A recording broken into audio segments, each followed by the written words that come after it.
বেফাঁস মন্তব্য করে আবারও বিতর্কে জড়ালেন তৃণমূল নেতা আব্দুল রহিম বকশী।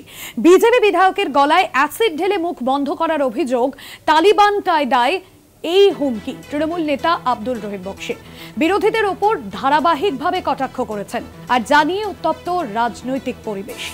আব্দুল রহিম বকশীর আবারও বিতর্কিত মন্তব্য, বিজেপি বিধায়কের গলায় অ্যাসিড ঢেলে মুখ বন্ধ করার অভিযোগ। আর এই মন্তব্যের পরেই নতুন করে বিতর্ক তৈরি হয়েছে।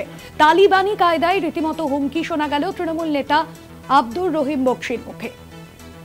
বিরোধীদের উপর ধারাবাহিকভাবে কটাক্ষ করেছেন এবং যাকে কেন্দ্র করে রীতিমতো উত্তপ্ত রাজনৈতিক পরিবেশ।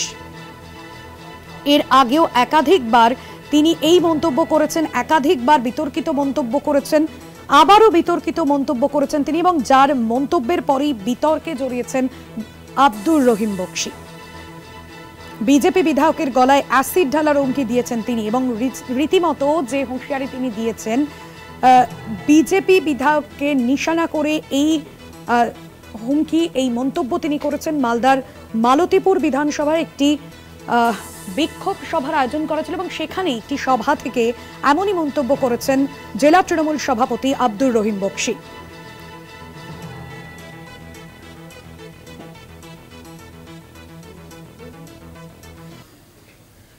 বিজেপি বিধায়কের গলায় অ্যাসিড ঢালার হুমকি দিয়েছেন আব্দুল রহিম বকশী এবং এর আগেও আব্দুল রহিম বকশী একাধিক মন্তব্য করে বারবার বিতর্কে জড়িয়েছেন।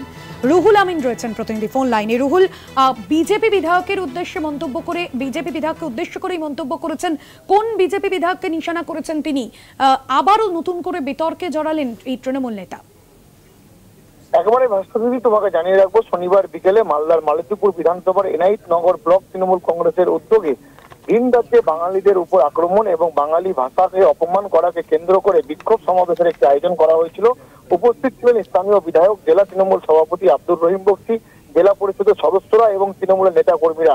সেই মঞ্চ থেকেই বিতর্কিত মন্তব্য করতে দেখা গেল আব্দুল রহিম বকশীকে। ফের বেফাঁস মন্তব্য করলেন, বেলাগাম মন্তব্য করলেন এবং তিনি যেমনটা বললেন যে বিধায়কের গলায় অ্যাসিড ঢেলে কণ্ঠরোধ করে দেওয়ার হুঁশিয়ারি তিনি দিলেন। এবং তোমাকে জানিয়ে রাখবো পাশাপাশি যে বিজেপির বিধায়ক বিধানসভায় বাংলা পরিযায়ী শ্রমিকদের বাংলাদেশি রোহিঙ্গা বলছেন, অর্থাৎ নাম না করে শিলিগুড়ির বিজেপির বিধায়ক শঙ্কর ঘোষকে তিনি কিন্তু এই তকমা দিয়েছেন এবং তিনি বলেছেন যে তাকে কিন্তু এই গলায় এমন ভাবে অ্যাসিড দেওয়া হবে যাতে রোহিঙ্গা শব্দটি যাতে তার গলা থেকে না বের হয়। এবং বিজেপি শাসিত রাজ্যে বাংলার লোক খুন হচ্ছে, এখানে যারা বিজেপি করছে প্রতিবাদ করছে না, তাই বিজেপি যারা করবে তাদেরকেও কিন্তু পতাকা ছিঁড়ে দেওয়ার নিদান দেন রাজ্য মালদা জেলা সভাপতি আব্দুল রহিম বকশী। এই ঘটনাকে কেন্দ্র করে পাশাপাশি চাচলে একটি ঘটনা ঘটেছিল। গত 24 ঘন্টা অবস্থান বিক্ষোভ করেছিল বিজেপি সাংসদ উত্তর মালদা খগেন মুর্মু এবং এই কর্মসূচি অগণতান্ত্রিক বলে কিন্তু অভিযোগ করেন আব্দুল রহিম বকশী এবং তাকেও কিন্তু ঘাট ধাক্কা দিয়ে বের করে দেওয়ার মতো কিন্তু কথা বলেন এবং চাটাচোলা ভাষায় কিন্তু আক্রমণ করেন, বেনজির আক্রমণ করতে থাকেন। একেবারে বিজেপির যারা কর্মী সমর্থক তাদেরকে কিন্তু তিনি কিন্তু একেবারে কদর্য ভাষায় আক্রমণ জানাচ্ছেন। বিগত বেশ কিছুদিন ধরে খবরের শিরোনামে কিন্তু উঠে আসছে আব্দুল রহিম বকশীর। আর একে ঘিরেই কিন্তু প্রশ্ন উঠতে শুরু করেছে রাজনৈতিক মহলে, যেখানে বিরোধীরা প্রশ্ন তুলছেন যে একজন শিক্ষিত একজন বিধায়ক কি করে কদর্য ভাষায় বিরোধীদের আক্রমণ করতে পারে। শুধু কদর্য ভাষায় নয়, কখনো বলছেন মেরে ফাটিয়ে দেওয়া হবে, কখনো বলছেন লাঠি মেরে বাংলাদেশে পাঠিয়ে দেওয়া হবে। একেবারেই এই অভিযোগগুলো যে তুলছেন বিরোধীরা, একেবারে রাজনৈতিক চর্চা শুরু হয়েছে মালদা জেলা জুড়ে। ধন্যবাদ রুহুল।